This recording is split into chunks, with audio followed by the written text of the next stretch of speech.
I'm very proud of, and I hope each and every one of you here has been made to feel welcome. If any of you do need any help or support, you can have a quick word with me afterwards and I may be able to point you into the right direction.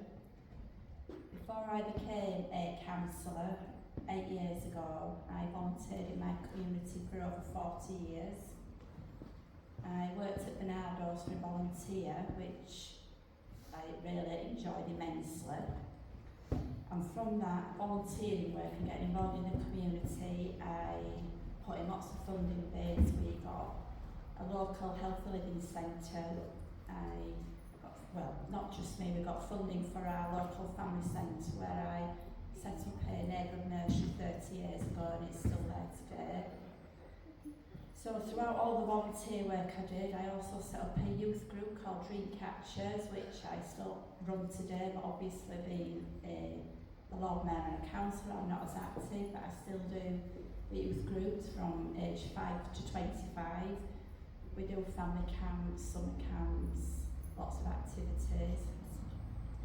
So throughout all this volunteer work, I got approached and asked if I'd be considered to be a counsellor, and I said no, definitely not. I would rather be on the outside than on the inside. Then one day, me and some friends were going down to Parliament to demonstrate against the educational cause, because I work as I am an early years practitioner. And whilst we was down in Parliament, we all got into a great big argument, fight with the Bradford councillors. And then on the way back on the train, I was persuaded by a young councillor called Fozia to think about being a councillor for our community. So I said I'd think about it. So my friend was saying, "You'll go on the inside, baby, and I'll be on the outside. We'll work together." And we still do that. I work for the people of my community and I am their voice. So when I became a councillor, I had an interview, I didn't get elected. The second time I got called 2 weeks later for another interview, and I got elected, and I had to stand and get the people in my communities to vote for me, which they did. So when I became a councillor, my leader decided that I'd be the right person to be the poverty champion of Bradford. So I am the poverty champion of Bradford. I've set up food banks, 3 in my own ward, clothes banks, charity shops. We have the best community ever in Ollerton and Thornton. Well done. We work with refugees, asylum seekers.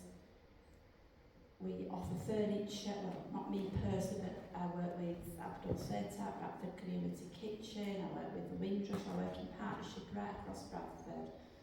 So whilst you're here, and if you would need any help, and you're thinking about volunteer work, I'd say go for it, because you get so much training, so many opportunities come your way.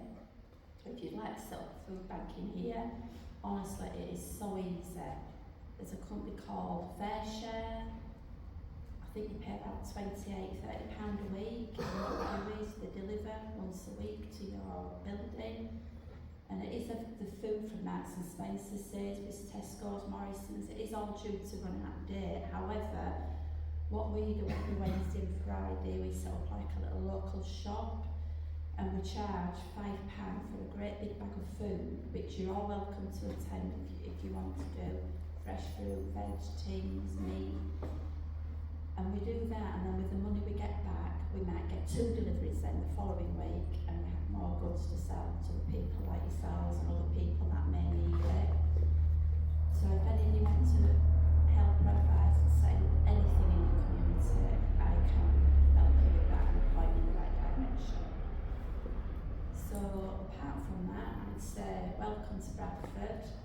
Think about getting into volunteer work, never forget your roots, and bring all the culture and all your experiences with you and share with the rest of Bradford, and everybody will benefit.